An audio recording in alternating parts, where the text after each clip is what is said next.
এক মাস পূর্ণ হওয়ার আগেই সেটা জনগণের হাতে তিনি পৌঁছে দিয়েছেন।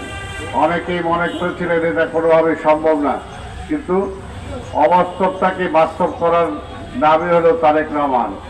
ইতিমধ্যে এক মাস যায় নাই, এই এক মাসের মধ্যেই কিন্তু তিনি অনেক কাজ করেছেন। জনগণের মধ্যে অনেক আশার সঞ্চার হয়েছে যে তার দ্বারা সম্ভব হবে, এবং তিনি সেটা চেষ্টাও করছেন।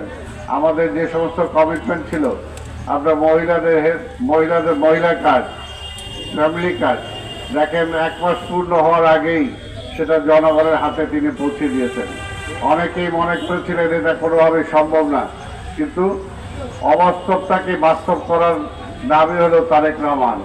ইনশাআল্লাহ বাংলাদেশের আজকে যে সমস্ত সমস্যা আছে, সেই সমস্ত সমস্যাগুলো তার হাত ধরে সমাধান হবে। এটি গণতান্ত্রিক পার্লামেন্টের জন্য আমরা অপেক্ষা করছিলাম, একটি নির্বাচিত পার্লামেন্টের জন্য আমরা অপেক্ষা করছিলাম। সেটা গতকাল থেকে যাত্রা শুরু হয়েছে।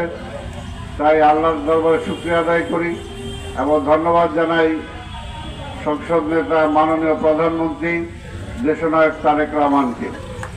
তার সুযোগ্য নেতৃত্বে ইনশাআল্লাহ দেশে আবার যেমনিভাবে শহীদ রাষ্ট্রপতি এই দেশের বুকানাগা মানুষকে সামনে আশা সঞ্চারিত করেছিলেন, যেমনিভাবে এই দেশের মানুষের সামনে আশা সঞ্চারিত করেছিলেন আমাদের দেশনেত্রী বেগম খালেদা জিয়া, ঠিক তেমনিভাবে আজকে সারা দেশের মানুষ তাকিয়ে আছে আমাদের নেতা মাননীয় প্রধানমন্ত্রী দেশনায়ক তারেক রহমানের দিকে।